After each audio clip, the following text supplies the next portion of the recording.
Hello, welcome to my channel. I'm Tiffany, a retired librarian turned homeschool mom. And in this video, we're going to be looking at this book. So this is 1,000 Glass Flowers. I'm going to mispronounce this. Turk is the author. I'm going to see if I can find the illustrator here.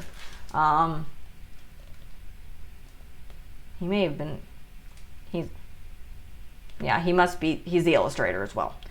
So he did both. So this tells the story, and I'm going to mispronounce this because I don't speak any form of Italian, and this is Venetian. Marietta, Barovier, and the invention of the Rosetta bead. So what this story tells is of this woman. This is a biography. In fact, it's not actually in the biography section. This is definitely a middle school, late elementary. And this young woman who in Venice, this is like the 1400s, I believe. Her father is a glassmaker, and she wants to learn, and he actually teaches her. She's normally told no, and he blows glass. And eventually she learns to as well. It's beautiful illustrations. These are trying to look and see. These definitely look like a mixture of pencil and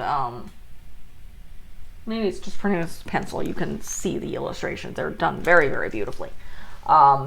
But she learns the art of glass blowing, and she eventually goes to Venice with her father, and she sees this in one of his wealthy patrons, a glass bowl. And I'll kind of see if I can get the illustration. Here we go. That glass bowl there. It was a technique that had been lost at the fall of the Roman Empire. So, and it becomes very, very important. And eventually she becomes a great glassmaker. And when her father passes, he basically wills to her and her brothers, obviously, the last works. And by this time, her brothers respected her, because before that, they kind of made fun of her. But, and a lot of people made fun of her because she was a woman doing what's considered a man's work. But her father willed to her his recipes for colored glass. So, and apparently he had a background in chemistry, and he knew how to do these chemicals to create this colored glass. And she remembered those rosettas, the flowers, in that bowl. And she slowly figures out to create these beads. And she becomes famous for them, to the point that the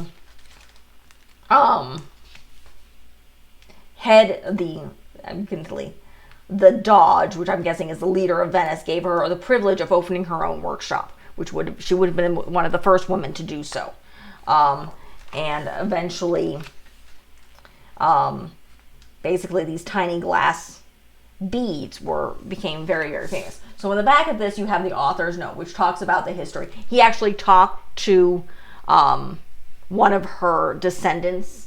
The glassworks that her family ran was family owned until apparently recently, or as recently as when this book was published, which would have been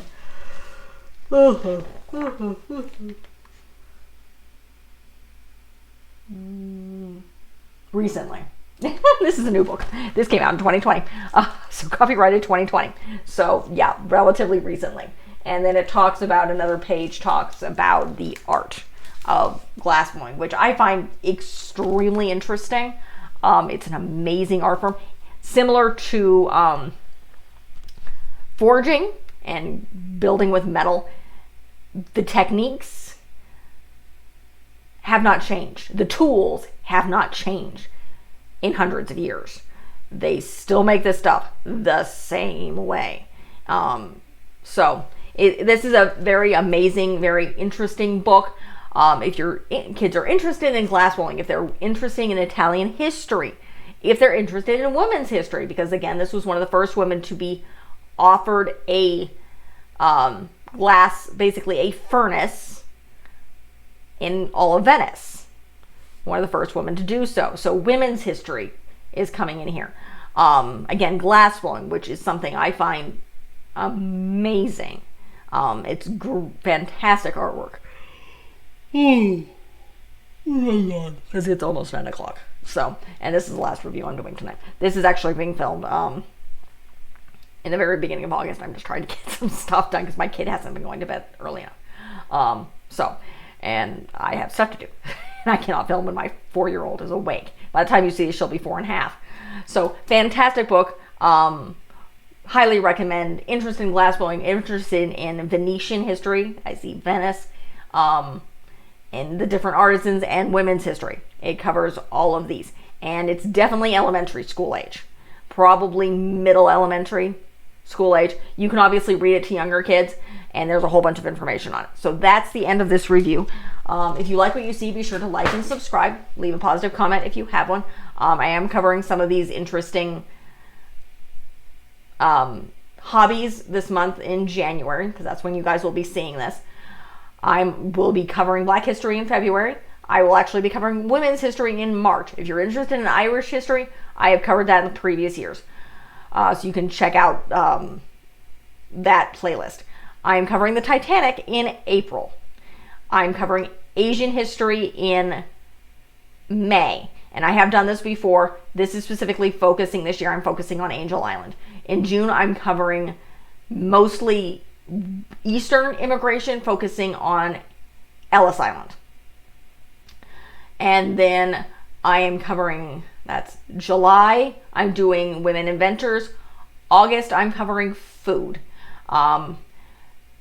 September, I'm doing a deep dive into the Beauty and the Beast stories. I've done this with Cinderella before, where I covered the original tale, the Disney films, and some of the other adaptations. So I'm going to be doing that with Beauty and the Beast in September.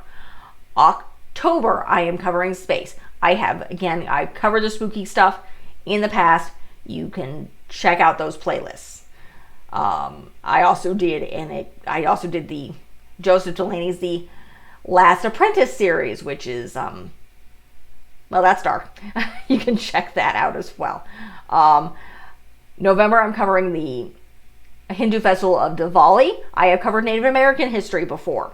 You can check out those playlists, but I ran out of material, so I can't keep doing, because quite honestly, there's not a lot of books and let alone media on Native American history. I will leave that to the Native Americans to work on creating more of that, because it's definitely something we need to see, and I would love to see more of, to expand on our knowledge of Native American history from the voices of Native Americans, which is, yes, something I focused on. And then December, I am covering mysteries. So, for a book series that I am covering this year, I am finishing off, if you're a fan of the channel, the Bears of the Ice, which is Catherine Lasky, which is a extension of the Guardians of Ga'Hoole and the Wolves of Beyond. I am finishing that off. I am doing an overview of the Animorph series, which is very, very long and very, very formulaic, and I ended up summarizing a lot of it at the very end. Then I'm doing a deep dive into Anne of Green Gables, where I'm covering all the books, the short stories, and pretty much all the media that Sullivan has done. The Road to Avonlea and all 4 films that he did. Then I'm doing the Boxcar Children and the Wings of Fire series. So that's all incoming. So again, like and subscribe, leave a positive comment if you have one. Check out my playlists and look forward to more. Thank you.